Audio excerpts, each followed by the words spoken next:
Good morning, dear students. How are you? I hope you all are good and doing a good job. Today I am discussing our worksheet number 28. This is a reading campaigning English worksheet and it is same for all classes like classes 6 to 8. So before starting this worksheet, you have to write down your write down your name, your teacher's name, class with your section A, B, C, D. Hello children, let's read another story, A Bundle of Sticks. Bundle of sticks को की story, जो bundle of stick है लकड़ियों का गट्ठर, उस story को पढ़ते हैं। Reading instructions for student, let your voice reflect the tone of the story और the personalities of the characters. मतलब आपको वॉइस मॉड्यूलेट करके पढ़ना है, मतलब जैसे कैरेक्टर्स हैं उनके अकॉर्डिंग इसमें जो वॉइस होगी, आवाज़ होगी, वो करनी है। डोंट रीड टू फास्ट, बहुत जल्दी जल्दी नहीं पढ़ना है। Vary your pace so you can pause for emphasis, आपके जो बोलने का तरीका होगा उस पर जहाँ पर रुकना है, जहाँ पर एम्फसिस देना है, उस जगह को सही से पढ़ेंगे ताकि अच्छे से समझ में आए। चलिए let's start.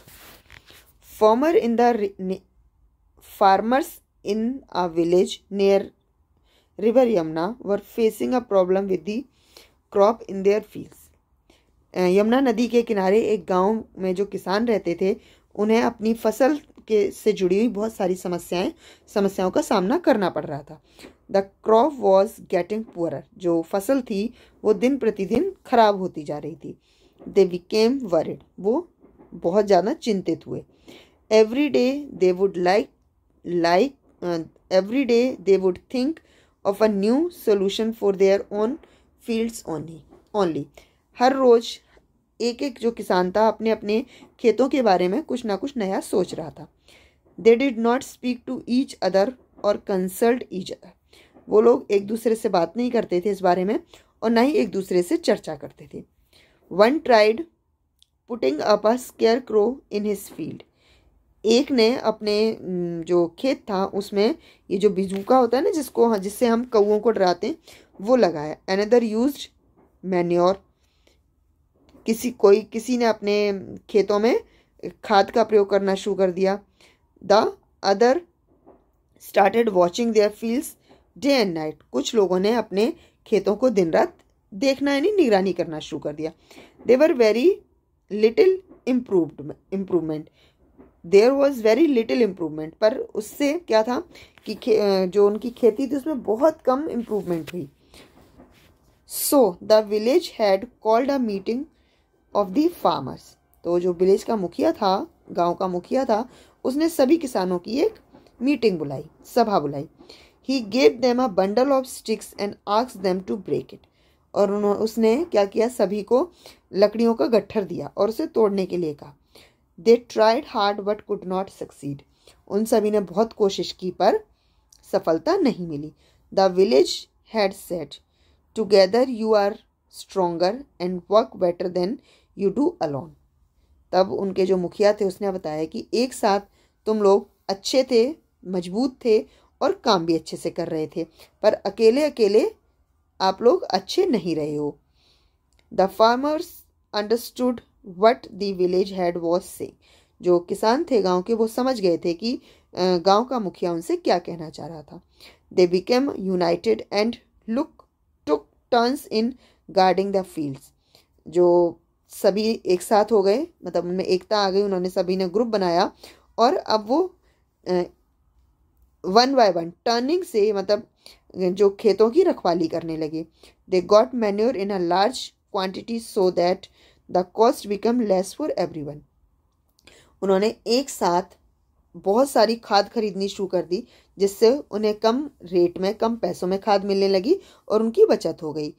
That year they had a great harvest, उस साल उनकी खेती बहुत अच्छी हुई।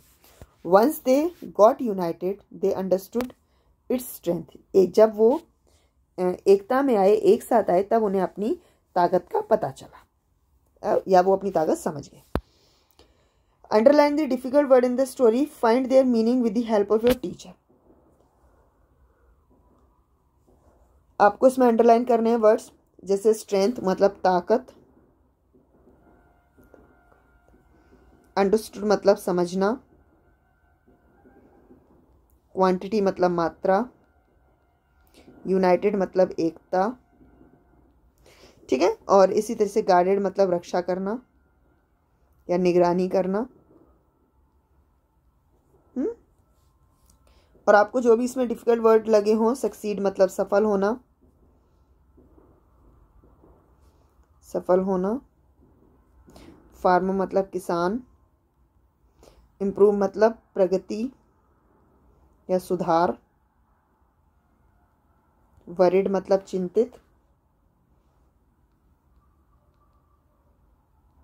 और आपको इसमें जो भी डिफिकल्ट वर्ड लग रहे हैं आप मुझे कमेंट में लिखिए, मैं उसका रिप्लाई आपको करूंगी, ठीक है। मैन्योर मतलब खाद, स्केयर क्रो मतलब बिजूका या फिर जो कौओं को भगाने के लिए इस्तेमाल करते हैं, ये सारी चीजें। स्पीक मतलब बोलना, ठीक है। अब फील्ड मतलब खेत। ये मैंने कुछ वर्ड्स किए हैं, आपको और जो भी लगते हैं डिफिकल्ट वर्ड वो आप मुझे कमेंट में लिखिए, मैं उसके रिप्लाई करूंगी। Read the conversation between Manisha, a reporter, farmer and village head. Complete the dialogue that follow. ये डायलॉग आपको कंप्लीट करने हैं जिसमें मनीषा जो कि रिपोर्टर है, किसान और विलेज का हेड यानी कि गांव का जो मुखिया है वो बात कर रहे हैं। विलेज मतलब गांव। Manisha, what kind of problem were you facing? Farmer, Manisha पूछती है कि आपको किस तरीके की समस्या का सामना करना पड़ रहा है। तो फार्मर क्या रिप्लाई करेगा? The crop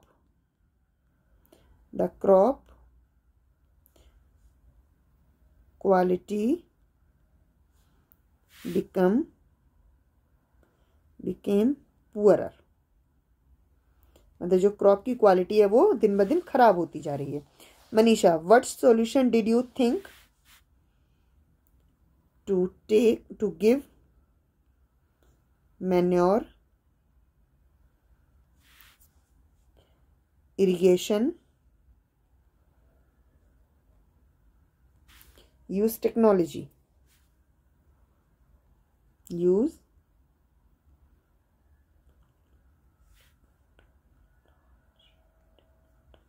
okay. Manisha to village head, village head का आंसर है I gave them a bundle of sticks and asked them to break it. Manisha ने क्या पूछा होगा? What you have did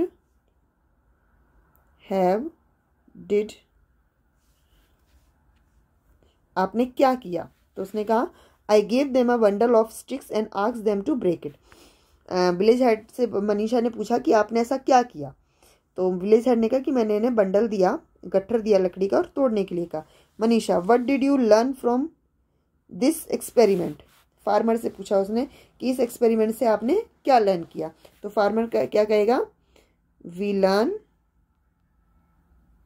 learned that unity is the strength. Unity is the strength. Farmer कहेगा हमने learn किया कि एकता में बल होता है। What kind of problem are you facing? Manisha ने फार्मर से पूछा कि आपको क्या समस्या का सामना करना पड़ रहा है। The crop quality became poorer. तो फार्मर ने कहा कि जो खेती की फसल की जो क्वालिटी है, गुणवत्ता है, वो कम होती जा रही है। What solution did you think? उसने कहा आपने क्या क्या सोल्यूशन फाइंड आउट किए हैं, पता किए? तो उसने कहा कि हमने टू गिव मैन्योर, हमने खाद दी, अच्छे से पानी दिया और टेक्नोलॉजी का यूज़ किया, ठीक है। इसके आगे के क्वेश्चन हमने डिस्कस किए। So I hope this worksheet is useful for you and this story you liked this story. If it is useful for you and you understand something, please like this video, subscribe my channel and give that comment. Thank you so much.